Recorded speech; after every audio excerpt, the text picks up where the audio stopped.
اللہ الرحمن الرحیم الحمد للہ وکفی وسلام علی عبادہ الذین اصطفی اما بعد واستعینوا اطلبوا المعونۃ علی امورکم بالصبر الحبس للنفس علی ما تکرہ، یہاں تک بات ہو گئی تھی۔ والصلاۃ، اور صلاۃ کے ذریعے سے۔ اب یہاں پر صلاۃ سے مراد کیا ہے؟ اس کے اندر مختلف اقوال ہے۔ بعض حضرات دعا مراد لیتے ہیں، بعض حضرات ذکر مطلقاً ذکر مراد لیتے ہیں، بعض حضرات درود مراد لیتے ہیں، درود و سلام وغیرہ۔ صلاۃ کے معنی بھی بہت سارے۔ افردھا بالذکر تعظیما لشانی، افردھا بالذکر، مفسر رحمۃ اللہ علیہ نے افردھا بالذکر تعظیما لشانہ ہی نکال کر ایک تو راجح ترین قول کو بیان کیا، بیان و ارجح الاقوال، کہ یہاں پر صلاۃ کے معانی میں سے یہاں نماز ہی مراد ہے، نماز ہی مراد ہے، جیسا کہ آگے آنے والی عبارت اس پر دلالت کر رہی ہے۔ اس لیے بیان و ارجح الاقوال، راجح ترین قول کو بیان فرمایا۔ اور پھر یہاں پر ایک سوال ہوتا ہے، اس کا جواب بھی دیا کہ یعنی تمام اعمال میں سے صرف نماز کو کیوں ذکر کیا؟ اور بھی تو اعمال ہیں، صرف نماز ہی کو کیوں ذکر کیا تمام اعمال میں سے؟ تو اس کا جواب ایک تو یہ ہے کہ اس کی عظمت شان کی وجہ سے، نماز کی عظمت شان کی وجہ سے اس کو بیان کیا۔ اور دوسرا قول جو ہے، دوسرا جواب اس کا یہ ہے کہ مصیبتوں کے دفع کرنے میں اور اسی طرح اہم کاموں کے حل کرنے میں نماز کا بہت اہم اثر ہے، بہت اثر رکھتی ہے، اس وجہ سے اس کو بیان کیا۔ بعض حضرات یہ کہتے ہیں کہ نماز سے یا نماز ذکر کیا مگر تمام اعمال مراد ہیں۔ بہرحال وفی الحدیث، اور حدیث کے اندر آتا ہے، کان صلی اللہ علیہ وسلم، آپ صلی اللہ علیہ وسلم، اذا حسبہ امر بادر الی الصلاۃ، جب آپ صلی اللہ علیہ وسلم کو کوئی اہم کام پیش آتا تھا تو آپ صلی اللہ علیہ وسلم نماز کی طرف متوجہ ہوتے تھے۔ یہ نکال کر یہ مفسر رحمۃ اللہ علیہ نے تفسیر القرآن بالحدیث کی ہے، تفسیر القرآن بالحدیث۔ وقیل الخطاب لليہود لما عاقهم عن الإيمان الشر وحب الریاست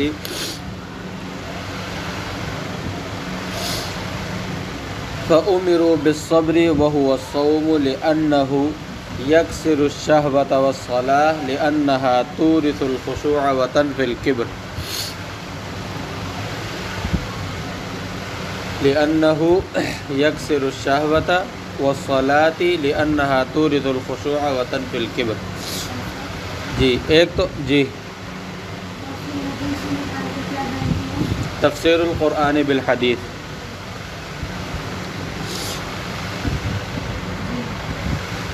ایک تو بالصبر والصلاۃ، اس سے مراد عام یعنی مسلمانوں کو اور سب کو ہی اس سے مراد، اس صورت میں صبر سے مراد الحبس، جو مفسر رحمۃ اللہ علیہ نے عبارت نکالی، الحبس للنفس علی ما تکرہ، اور والصلاۃ سے مراد نماز ہے۔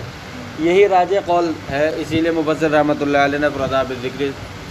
لیکن ایک قول یہ بھی ہے، اگرچہ یہ قول مرجوح ہے، جب بھی مفسر رحمۃ اللہ علیہ نے قیلہ کہہ کر بیان کیا ہے، ایک قول یہ بھی ہے کہ یہاں پر یہود کو خطاب ہے جب وہ لوگ جو ہے ایمان سے منع کرتے تھے، عن الایمان الشر، ایمان سے منع کرتے تھے، کیوں؟ لالچ وحب الریاستی، اور ریاست کی محبت کی وجہ سے، یعنی ایک تو ان کو لالچ تھی، وہ کیا تھی کہ ان کو وہ لوگوں سے مال و دولت ایٹھا کرتے تھے، جیسے کہ پیچھے ذکر کیا یہ گزرا ہے۔ اور دوسرا یہ کہ وہ سوچتے تھے کہ ابھی ہم بڑے ہیں اور ہمیں ایک طرح سے سرداری حاصل ہے، ہمیں لوگ اللہ کے قریب سمجھتے ہیں اور ہمیں لوگ جو ہے دینی اعتبار سے پیشوا اور مقتدی سمجھتے ہیں، تو ہماری یہ ساری سرداری یہ ہماری چلی جائے گی۔ وحب الریاست، تو فَأُمِرُوا بِالصَّبْرِ، تو ان کو حکم دیا گیا صبر کا، وَهُوَ الصَّوْمُ، یہاں پر صبر سے مراد صوم ہے، جیسا کہ روایت میں بھی آتا ہے الصوم صبر،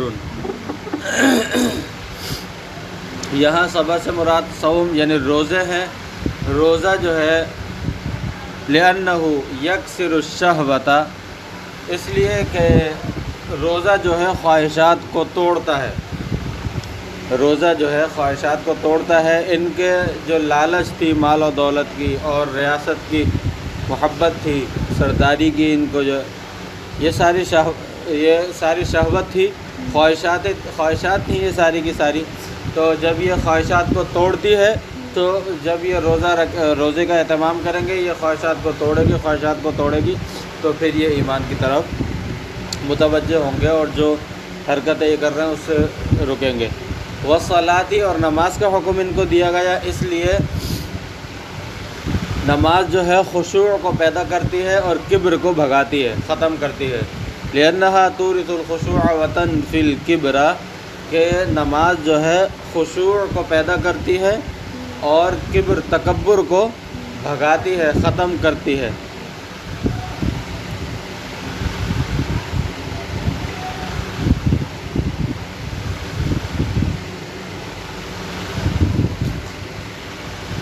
تو یہ قول مرجوح کا بیان ہے۔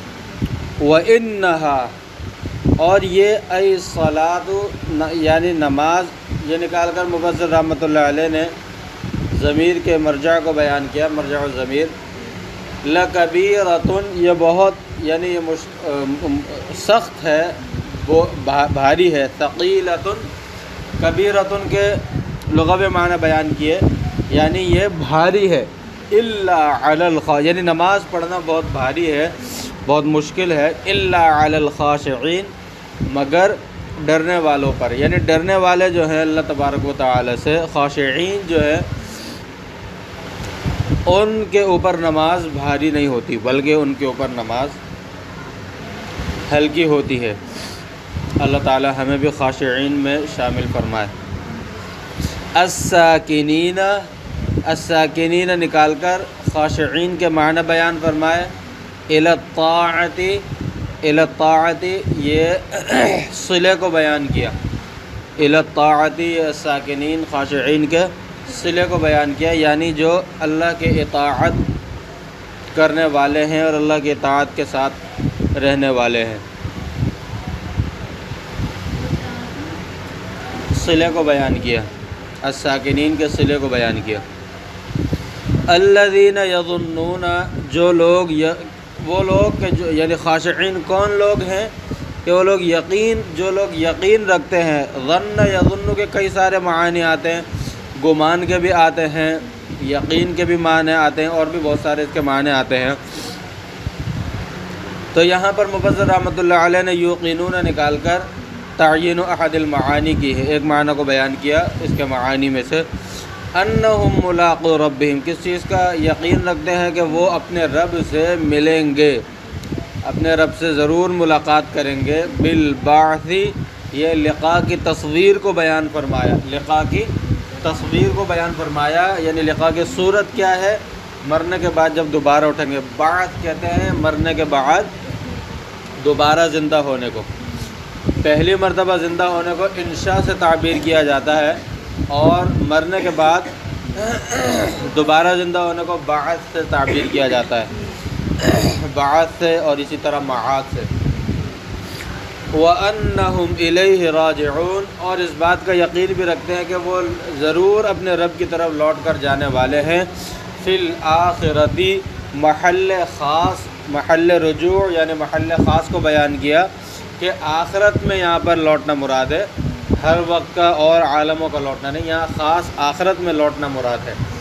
محل خاص یعنی محل رجوع کو بیان فرمایا، یعنی کہاں لوٹیں گے۔ فَيُجَازِيهِمْ، یہ حاصل معنی کو بیان فرمایا کہ جب وہ اپنے رب سے ملیں گے بھی اور ان کو اپنے رب کی طرف لوٹ کر بھی جانا ہے، تو جیسے اعمال وہ کریں گے ان کا رب انہیں اسی طرح کے اعمال کے مطابق بدلہ دیا جائے گا، ان کو بدلہ دے گا، یعنی ان کو انہی اعمال کے مطابق بدلہ دیا جائے گا۔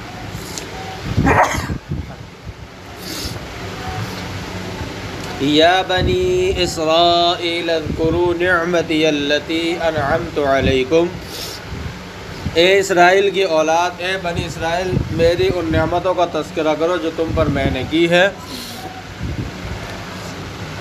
اس کے درمیان کی تفصیل پیچھے گزر چکی ہے، یہاں پر ذکر نعمت کی تصویر بیان فرماتے ہیں۔ بالشکر علیہا بطاعتی، یعنی ان نعمتوں پر میرا شکر ادا کرو، بطاعتی اور میری اطاعت، یعنی تذکرہ نعمت کی تصویر بیان فرماتے ہیں، اس کی صورت بیان فرماتے ہیں، یعنی میری نعمتوں پر شکر کرو، اور شکر کی تصویر بیان فرماتے ہیں، اس کی صورت بیان فرماتے ہیں بطاعتی، کہ میری اطاعت کے ساتھ۔ زبانی شکر مراد نہیں ہے بلکہ اطاعت کے ساتھ، اصل شکر یہی ہے کہ اطاعت کرو۔ اور یہاں سے ایک اور بات پتہ چلتی ہے بالشکر علیہا بطاعتی سے، کہ یہاں پر ذکر بمعنی شکر کے، اذکروا میں جو ذکر ہے بمعنی شکر کے ہے۔ وَأَنِّي فَضَّلْتُكُمْ، جو نعمتیں کی ان پر، اور یہ بھی کہ میں نے تمہیں فضیلت دی، ای آباءکم، یعنی تمہارے آباء و اجداد کو میں نے فضیلت دی۔ یہ مجاز مرسل حذف مضاف کا بیان ہے، مجاز مرسل حذف مضاف کا بیان ہے۔ علی العالمین، تمام عالم کے تمام لوگوں پر تمہیں فضیلت دی۔ عالمی زمانہم، یہاں پر عالمی زمانہم یعنی اپنے زمانے کے جو لوگ تھے ان لوگوں پر فضیلت دی۔ یہ نکال کر مفسر رحمۃ اللہ علیہ نے دراصل ایک سوال کا جواب دیا ہے۔ وہ سوال کیا ہے کہ کہیں تو اللہ تبارک و تعالی نے بنی اسرائیل کو فرمایا کہ میں نے تمہیں تمام لوگوں پر فضیلت دی، میں نے تمہیں تمام زمانوں پر تمہیں فضیلت دی، اور کہیں امت محمدیہ کے بارے میں فرمایا گیا کہ کنتم خیر امت اخرجت للناس، کہ تم سب سے بہترین لوگ ہو۔ تو اب آیا بہترین کون ہے اور افضل جو ہے وہ بہترین اور افضل کون ہے؟ کیونکہ کہیں تو بنی اسرائیل کے بارے میں کہا گیا ہے اور کہیں امت محمدیہ کے بارے میں، بنی اسرائیل کے بارے میں جیسے یہ ابھی ذکر ہوا، اس طرح کے آیتوں میں امت محمدیہ کو خطاب کرتے ہوئے فرمایا کنتم خیر امت اخرجت للناس۔ تو اس کا جواب مفسر رحمۃ اللہ علیہ نے دیا ہے، تو فرمایا کہ بنی اسرائیل کے بارے میں جو اللہ تبارک و تعالی نے فرمایا، ان کو ان کے زمانے کے لوگوں پر فضیلت دی ہے، تمام انسانیت پر فضیلت نہیں دی، تمام زمانوں میں ان کو فضیلت نہیں دی، ان کو صرف ان زمانوں میں جو ان کے زمانے کے لوگ تھے، ان زمانوں کے لوگوں پر ان کو فضیلت دی ہے بنی اسرائیل کو، اور امت محمدیہ کو تمام انسانیت پر فضیلت دی ہے، امت محمدیہ کو تمام انسانیت پر فضیلت دی ہے۔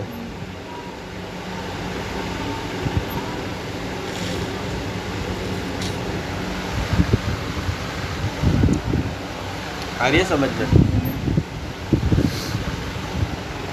واتقوا، اور ڈرو، خوفو نکال کر اتقوا کے لغوی معنی کو بیان فرمایا۔ یوم لا تجزی، اس دن سے جس دن کافی نہیں ہوگا، فیہ نکال کر عائد کو بیان کیا، فیہ نکال کر عائد کو بیان کیا، یعنی یہاں پر معنی کے اعتبار سے یہاں پر یہ موجود ہے، فیہ کے معنی موجود ہے، اس لیے عائد کو بیان فرمایا۔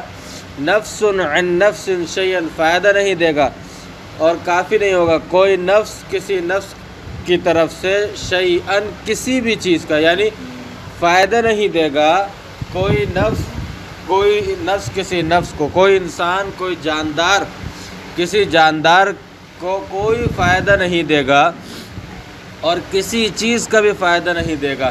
وَهُوَ یوم القیامتی، واو جو ہے یہ کتابت کی غلطی ہے، ہوا یوم القیامتی، اور وہ جو ہے قیامت کا دن ہوگا۔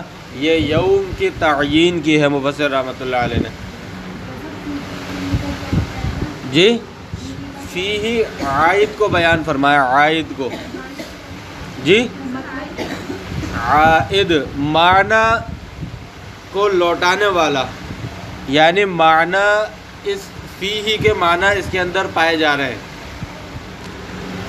فیہ کے معنی اس کے اندر پائے جا رہے ہیں۔ ہم یہ ترجمہ کرتے ہیں نا کہ اس دن کوئی نفس کسی نفس کو فائدہ نہیں دے گا، تو اس دن اس کے اندر وہ معنی پائے جا رہے نہیں۔ ہم دوسرے الفاظ میں اس کو یوں بھی کہہ سکتے ہیں کہ وہ، اور ڈرو اس دن سے جس دن میں کوئی نفس کسی نفس کو فائدہ نہیں دے گا۔ تو یہ عائد یہ اس معنی کے لیے کو بیان کرنے کے لیے جو ہے فیہ مفسر رحمۃ اللہ علیہ نے نکالا ہے۔ آئیے سمجھ میں، ہوا یوم القیامتی، اور وہ قیامت کا دن ہے، یہ یوم کی تعیین کی ہے۔ ولا یقبل، اور نہ قبول کیا جائے گا، نہ قبول کیا جائے گا، بالتاء والیاء، یہ مفسر رحمۃ اللہ علیہ نے مشہور قرات کو بیان فرمایا۔ ولا یقبل بھی پڑھا گیا اور ولا تقبل بھی پڑھا گیا ہے۔ منہا، اس نفس کی طرف سے، شفاعت، کوئی سفارش، کوئی شفاعت، سفارش، ای لیس لہا شفاعت فتقبل، یعنی اس دن کوئی کسی نفس کے لیے کوئی شفاعت اور سفارش نہ ہوگی کہ جسے قبول کیا جائے، کوئی سفارش یا شفاعت نہ ہوگی جسے قبول کیا جائے۔ یہ مفسر رحمۃ اللہ علیہ نے حاصل معنی کو بیان فرمایا۔ ایک تو مفسر رحمۃ اللہ علیہ نے حاصل معنی کو بیان فرمایا، اور دوسرا جو ہے، چلیں اس کو بعد میں پڑھتے ہیں کیونکہ اس میں تھوڑی بات لمبی ہے۔ وآخر دعوانا الحمد للہ رب العالمین۔